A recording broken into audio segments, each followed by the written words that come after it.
What's up everybody, and welcome back to another video here on the Simply Car Things YouTube channel. Today you guys are going to be joining me on board my BMW M4 for a pretty fun and unexpected / impromptu track day at Buttonwillow Raceway Park in, I wouldn't say Southern California, more so Central California.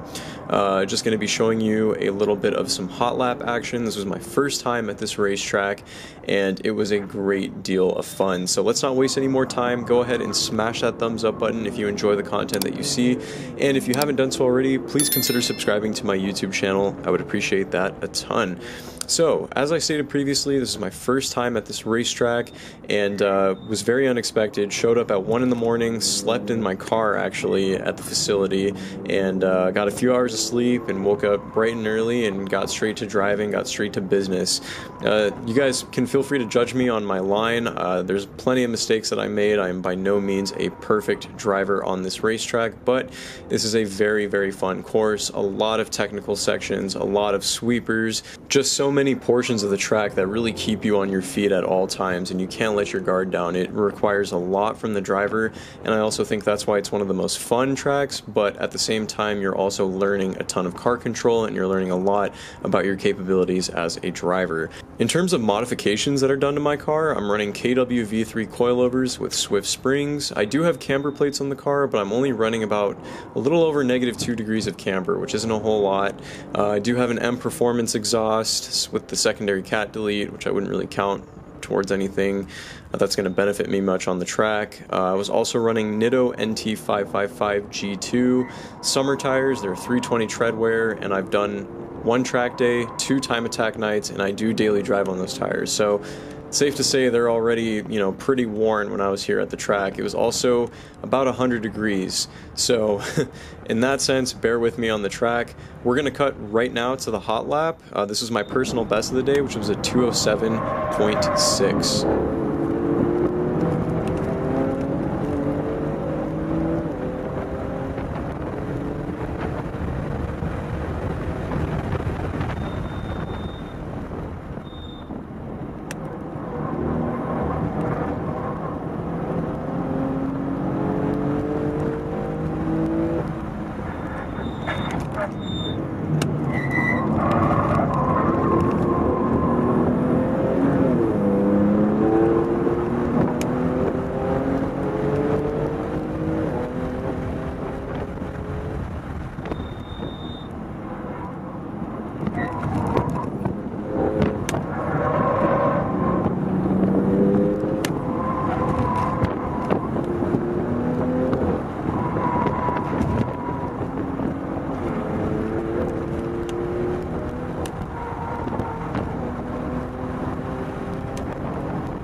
There you guys have it. That was my personal best of the day. I ran a 207.6. Nothing to brag about. Honestly, it really is not that much of an impressive time.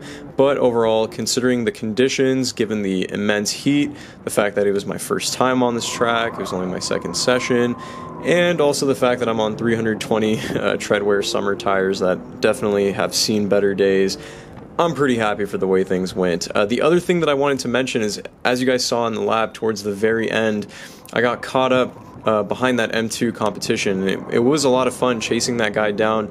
Unfortunately though, I caught up to him at the very end, coming into the last and final turn at the circuit, and he didn't let me by, and I really wish he did, because I could have carried a lot more speed going into that turn, and I completely screwed up my braking zone and my line. I think had I gotten that down, I for sure would have been in the 206s. I think that cost me at least 1 second.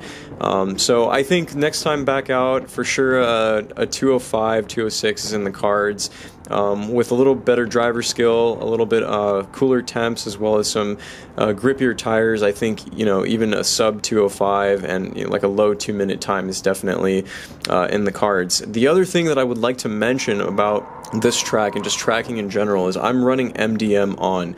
So this is sort of like a hybrid version of traction control.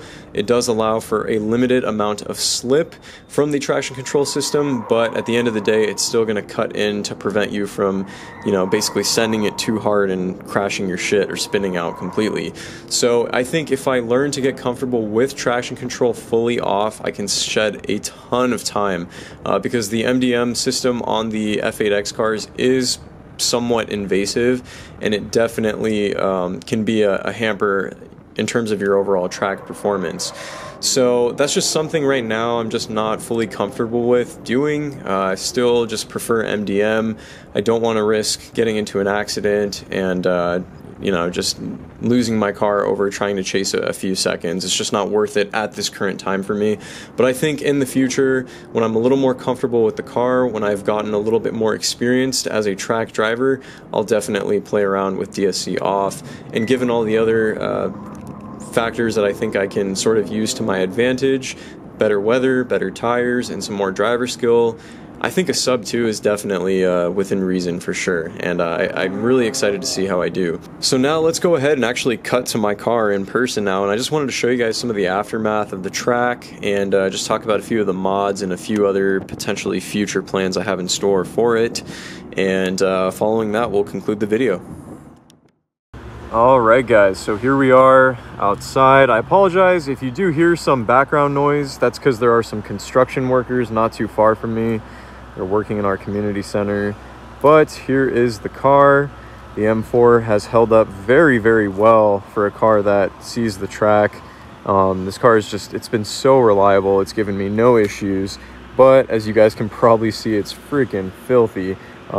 Particularly with my wheels. You guys know that my wheels, the actual color on them is gloss black. And unfortunately, with the brake pads that I'm running, those Ferodo DS 1.11s, my wheels look like they're satin black because of the amount of brake dust that's on them. But that's not anything that can be, you know, cleaned up real easily.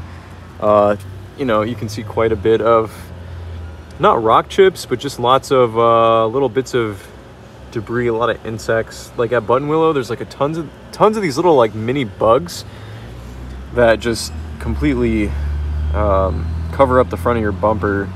Same thing on the headlights too, there's a lot of them, but all that can be cleaned off. Fortunately, no like rock chips or anything. If you look closely here, these are just little bits of rubber. They'll fly off from like other cars or just from, you know, just sending it real hard, and that can be a little tough to clean off. There are some rubber cleaners that you can buy. If you guys can see too, I don't have my center caps in anymore because I was an idiot, okay, per usual. And I ran the center caps on the track, which was not a smart idea because when your brakes are getting extremely hot, your wheels heat up too. And the center caps are made of plastic, and they actually melted and fell off on the freeway when I was driving home. So RIP to my center caps, I guess. But yeah, overall, I mean, car is great. Unfortunately, I do have a cracked windshield. Let me walk over and I'll show you guys.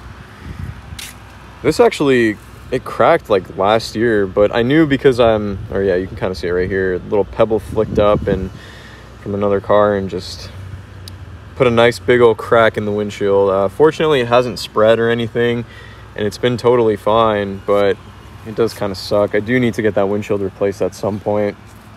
The other thing I wanted to talk about is the exhaust system. So I'm running the M Performance V1 factory performance exhaust system with the secondary cat delete, and I just cannot describe how much I enjoy the sound of this exhaust. It completely changes the enjoyment of driving this car. The sound, it is exotic, it's loud as hell.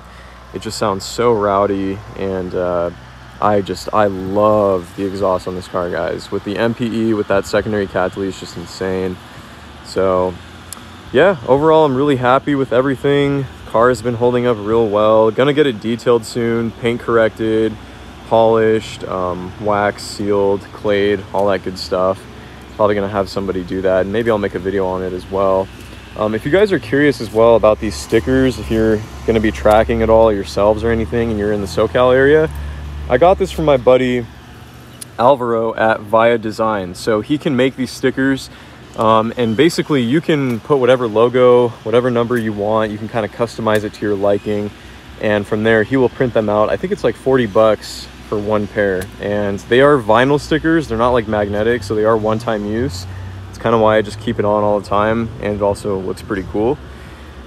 So yeah, I thought I'd put that in as a quick mention if anybody is curious. But overall, just really happy with the car. I love this car, guys. It's so much fun to drive. It was my dream car. You guys all know that, and I'm just excited to continue making more fun content with it. So again, if you guys could go ahead and smash the thumbs up button, as well as subscribe to the channel down below, I would appreciate that immensely. And with all that being said, I will catch you all in the next one. Take it easy, everybody. Bye-bye.